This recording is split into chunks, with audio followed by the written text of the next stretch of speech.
Seigneur soit avec vous.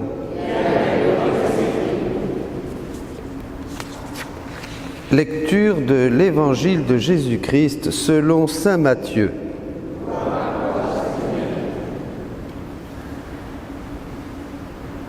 En ce temps-là, Jésus prit avec lui Pierre, Jacques et Jean, son frère. Et il les amena à l'écart, sur une haute montagne. Il fut transfiguré devant eux. Son visage devint brillant comme le soleil, et ses vêtements blancs comme la lumière.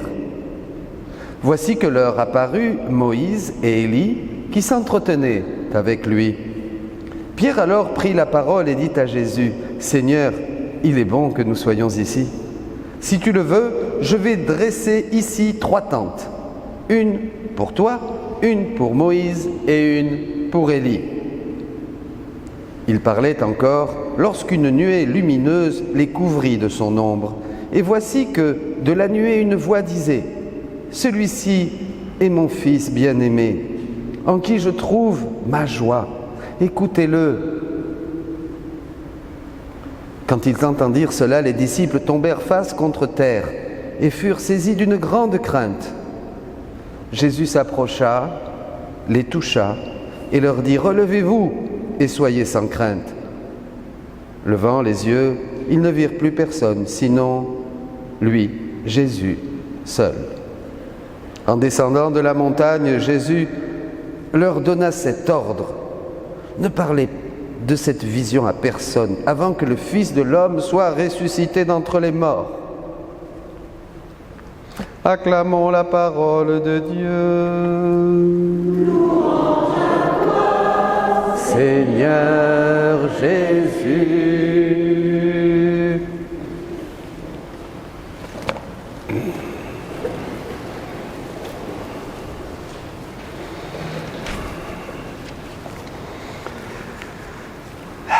Que c'est beau. Vivante est la parole de Dieu, plus pénétrante qu'un glaive. Elle touche les profondeurs des cœurs qui, par la foi, cherchent Dieu.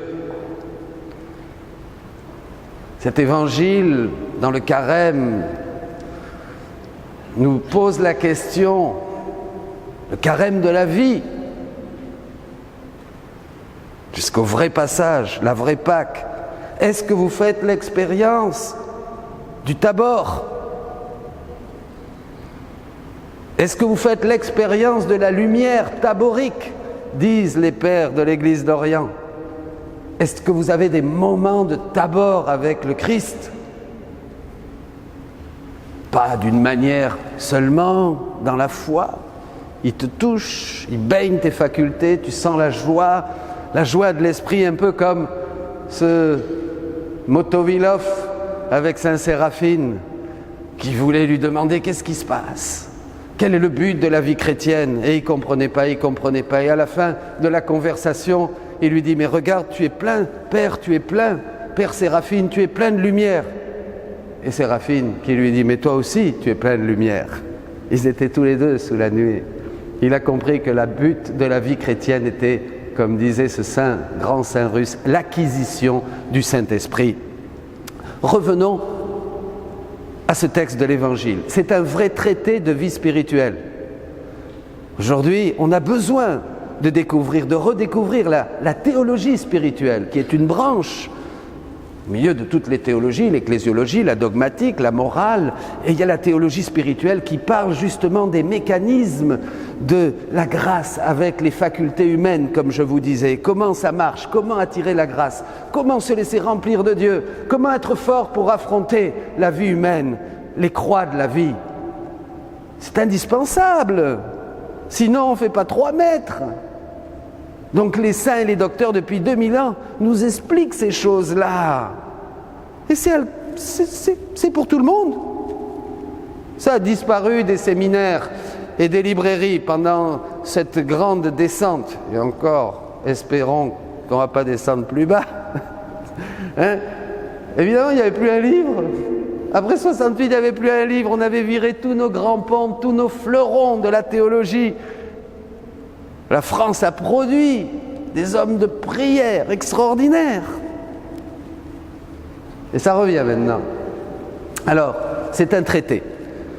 Je vais passer. On va voir 3 temps. On va voir l'appel, on va voir la contemplation de sa gloire, indispensable pour aller jusqu'à la croix. À la croix, paf, c'est le changement. Il y a une nouvelle dimension pour entrer dans la vie même de Dieu, ce qu'on appelle aujourd'hui la vie dans la divine volonté. D'abord l'écart, l'appel. Pierre, Jacques et Jean. Qu'est-ce qui se passe? Il les appelle. Il les met à l'écart. Rapidement, quelques conseils de Jésus. Est-ce que vous vous mettez à l'écart? Est-ce que nous nous mettons à l'écart? Il faut se mettre à l'écart. Il faut prendre du temps pour Dieu. Pas seulement quelques petites minutes. On doit prier plus que toute autre activité. On doit prier tout le temps. La prière doit être une emprise de Dieu sur nos vies, qu'on soit curé, qu'on soit bonne sœur, qu'on soit homme d'affaires, qu'on soit ouvrier, partout. C'est le normal puisque c'est à ça qu'on doit revenir. C'est pas demander quelque chose quand ça ne va pas. On doit donc prier et monter. Il les fait monter la montagne de Dieu, la montagne de l'Horeb, la montagne du Sinaï, parce que plus on monte, plus on va faire ce qui est le cœur de la vie chrétienne, l'expérience de Dieu dans la prière. L'expérience de Dieu dans la prière. Comment on connaît Dieu? En expérimentant Dieu. De quelle manière? Dans la prière, par la prière. Il n'y a pas d'autre chose. La prière doit devenir une expérience de Dieu qui nous rassasie, qui nous remplit, qui nous réjouit, qui nous fortifie, qui nous illumine. C'est indispensable, sinon il n'y a pas de vie chrétienne, il n'y a rien. Vous comprenez? Donc vous devez demander ça. Si vous qui êtes mauvais, vous savez donner de bonnes choses à vos enfants, combien le Père Céleste donnera l'Esprit Saint à ceux qui lui demandent? Donc on se met à l'écart et on monte, on fait des efforts. C'est maintenant, on est dans la rédemption. On n'est plus dans la loi. Moïse et Élie sont là parce que le Christ dans sa gloire résume tous les temps et nous allons le voir et nous entrons dans l'éternité déjà par la prière. Mais ça, c'est ce premier temps, c'est très très important. On est choisi, on est appelé. Pierre, Jacques et Jean, c'est chacun d'entre nous. En avant. Pour prendre du temps, prier. Quand on prie, on a tout. C'est la respiration de l'âme. C'est que du bonheur. Que du bonheur, la prière. Je vous souhaite à tous, et je termine ce premier point, de vraiment, durant votre vie sur terre ici, faire l'expérience de Dieu dans la prière. C'est là qu'on devient vraiment un homme, une femme, réalisé, accompli, le plus possible. On monte. Et là, deuxième temps, on contemple la divinité.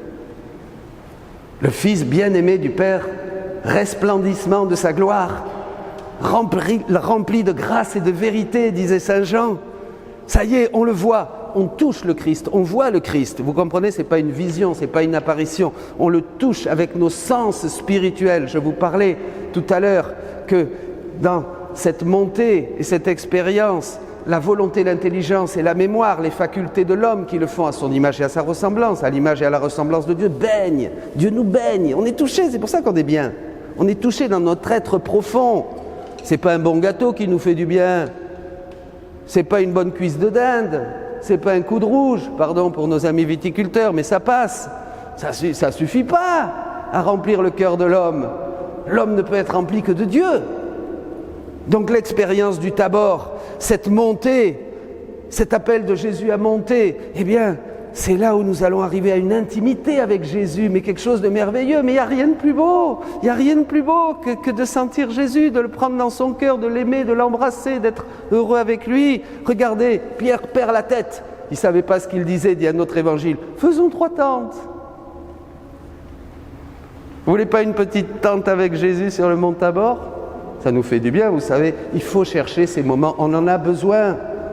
On en a besoin. On a besoin de ces moments de gloire. C'est là où l'Esprit vient avec puissance, voyez. On expérimente la puissance de l'Esprit. Et on marche dans l'Esprit, enraciné dans la foi, comme dit l'apôtre. Voyez, une manifestation. Notre vie devient manifestation d'Esprit et de puissance. On évangélise, on prie, on a des conseils pour les autres, on a le cœur plein de joie, personne ne peut nous enlever la joie, rien ne t'enlève la joie. Quand tu es enraciné en Dieu, rien ne t'enlève la joie. Même les épreuves, les persécutions, les difficultés, les maladies, tout ça, ça remet encore un petit coup de boost à ta joie. Parce que ta joie est en Dieu. Ta joie est en Dieu. Comprenez? Tout ça, c'est la prière qui nous donne ça. C'est une belle reine qui obtient tout du Seigneur, disait la petite Thérèse. Priez, mes amis, comme vous respirez. Et alors là, qu'est-ce qui se passe? Quand on est fortifié par la prière, quand on avance dans la prière, dans une expérience d'intimité avec Dieu, on est tous appelés à ça, on arrive au point culminant. Après, justement, comme disent les pères, l'expérience du Tabor que font Jean, Jacques et Pierre, cette expérience de gloire, où ils rentrent sous la nuée, comme le peuple hébreu. Donc il faut une expérience de l'esprit, vous comprenez? C'est pour les fortifier, c'est pour qu'ils soient prêts à affronter le scandale de la croix. Beaucoup d'entre nous, en dehors de l'église, bien sûr, on les voit aux enterrements, ces figures décomposées, tristes, tout est fini. Je voyais ces jeunes de 18 ans qui pleuraient parce que le grand-père était parti à 96 ans. C'était le drame. Ils ne comprennent pas la mort. Si on était vraiment chrétien et qu'on sait qu'après la mort, c'est l'union définitive avec Jésus, on devrait tous vouloir mourir. Normalement, un bon chrétien et quelqu'un qui désire voir Jésus, il veut mourir. C'est ce que dit saint Paul au chapitre 1 de la lettre aux Philippiens, verset 24. De beaucoup, je préfère aller avec le Seigneur et pour moi mourir est un gain, mais je me trouve dans cette alternative. Si je peux encore servir ici, je reste. Voyez? Est-ce que vous avez envie de mourir pour voir Jésus? Oui. Ouais, il y en a quand même. Bénissons le Seigneur. Mais oui, dites oui, je veux voir Jésus, c'est un gain. On ne va pas s'embêter de l'autre côté. On va s'occuper de tout le monde. Et d'une manière beaucoup plus efficace qu'ici. Parce qu'ici, quand on s'en occupe, pas vrai? Quand on prie vraiment. Bon. Voyez donc, on monte. On arrive à la croix. Et alors c'est là le changement. Attention. Au moment de la croix, là, on est dépouillé. Mais comme on a été fortifié par le Saint-Esprit, par une vie de prière, les sacrements, la parole de Dieu, l'expérience chrétienne, on est plein de Dieu, on est fort, vous comprenez? On arrive à la croix et là c'est le breakpoint, c'est le moment du changement. Vous voyez, ça y est, là on dit à Jésus comme Marie, en Marie avec elle, je veux répéter ta vie. Je veux achever dans ma chair ce qui manque à ta passion. Je me donne à toi. On devient une âme pleine d'amour, une âme offerte à l'amour, une âme offerte à la miséricorde de Dieu, une âme offerte, une âme victime, une âme qui dit oui à Jésus. Vous comprenez, là on rentre dans la dimension mystique. Pour tout le monde, la dimension mystique. Et là, en répétant la vie de Jésus, on entre dans une nouvelle sainteté que prophétisait saint Jean-Paul II au début du 3e millénaire. Une nouvelle et divine sainteté. C'est ça, la vie dans la divine volonté. Comprenez? Là, on laisse l'agir de Dieu être opératif en nous. C'est le grand don que Dieu fait à l'Église en ces derniers temps. Vient de sortir la thèse, on l'édite maintenant, de l'Université pontificale de Rome, le don de la vie dans la divine volonté, dans les écrits de Luisa Picaretta. Il vient de sortir avec toutes les approbations ecclésiastiques. Mais c'est une grâce, mes amis. Maintenant, c'est un nouvel appel. Mais c'est plus un appel seulement à monter une montagne et arriver à une expérience chrétienne par l'effort et la correspondance de nos vertus. Jésus dit, c'est être plongé en Dieu même. Comme dit le catéchisme, une même chose avec Dieu, l'unité parfaite avec la vie trinitaire. On agit comme le Christ, c'est ce qu'on dit à la messe, par lui, avec lui et en lui. On donne. Alors comment faire? Eh bien, donnez à Dieu votre volonté humaine. Donnez-lui vos cœurs. C'est très simple. Jésus dit, il suffit de vouloir et le tour est joué. Dites à Seigneur, je ne veux plus ma volonté, je veux renoncer à ma volonté humaine pour que la tienne vienne agir en moi. Je veux faire un échange de vie, un échange de cœur. Prends tout, prends mes facultés, prends ma mémoire, prends ma volonté, viens agir en moi, viens régner en moi. Je veux que tu règnes en moi et je veux agir avec toi parce que je veux agir maintenant depuis l'éternité. Gros changement. Nos actes deviennent des actes divins. Nos paroles, nos pieds, nos pas, nos cœurs qui battent, tout. C'est une nouvelle Pentecôte. C'est ça la nouvelle et divine sainteté. C'est pas possible, ça serait pas possible sans une nouvelle grâce du Seigneur. C'est merveilleux, mes amis. C'est extraordinaire. On va être peut-être peu comme Pierre, Jacques et Jean, mais on est appelés. On est appelés, c'est un nouvel appel. C'est une nouvelle grâce, il faut la prendre. Il ne faut pas regarder en arrière. Vous ne vous rappellerez plus du chemin passé, dit le prophète. Une chose nouvelle est en train d'être en marche et elle est là maintenant. Vous pouvez déjà la sentir, dit le prophète Jérémie. Et je fais toutes choses nouvelles, un ciel nouveau, une terre nouvelle. Dans ces temps qui sont les derniers, Dieu veut justement faire encore plus de dons et de grâce et de charisme, parce que nous sommes encore plus pauvres. Le péché abonde, donc la grâce surabonde. Regardez toutes les misères, les guerres, les virus, les luttes dans l'Église, en dehors de l'Église, entre les nations, les chrétiens. Hébreux 10, 25, les églises désaffectées, quand elles ne sont pas profanées. On vit des temps terribles. Est-ce que vous prenez conscience de ces temps? Est-ce que vous voulez, vous, être, mes amis, les saints des derniers temps? Est-ce que vous croyez qu'il y a un appel pour vous à monter jusqu'à Dieu même, au cœur même de la Trinité? Est-ce que vous voulez? C'est une question de désir. C'est fini maintenant, les blablabla, ça n'intéresse plus personne. Ce que cherchent aujourd'hui, ceux qui cherchent le Seigneur avec un cœur sincère, ils veulent une expérience spirituelle, ils veulent monter le Tabor, ils veulent sentir la lumière transformer, comme nous le chantions, ce beau chant au début, transformer leur être intérieur. Ils veulent être renouvelés dans la puissance du Saint-Esprit pour aller jusqu'au mont des amants, disait saint François de Sales, la croix de Jésus, et embrasser la croix. On a peur de la croix, on a peur de la mort, on a peur de la souffrance. La croix, le plus grand don que Dieu fait à l'homme, parce que c'est le lit où il va épouser vraiment tout ce que nous sommes.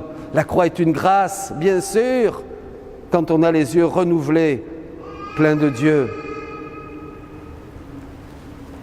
Mes amis, nous sommes tous appelés à une expérience spirituelle, à une expérience mystique même. Tous.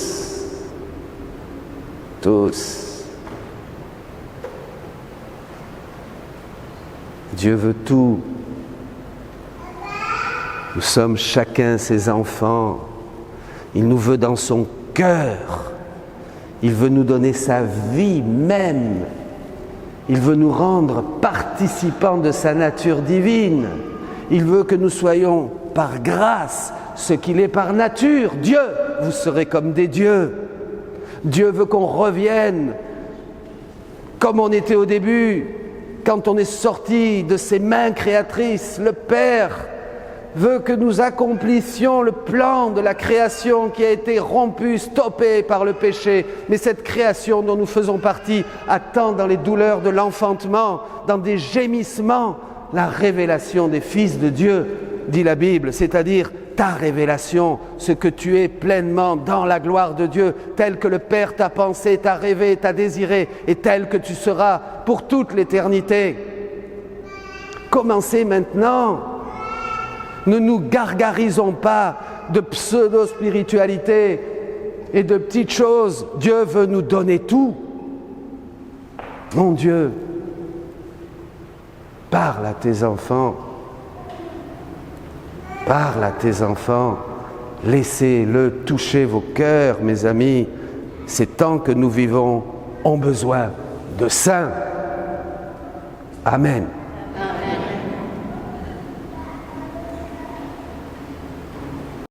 Jésus, tu es l'amour qui a dérobé ma vie. Je reste seule et je gémis, je ne veux que toi. Jésus, tu es l'amour, je suis pauvre et je crie. Comment ne pas mourir sans toi? J'espère ton paradis. Transforme-moi, Seigneur, transforme-moi en toi. Je ne peux vivre sans ta présence. Je veux seulement être à toi.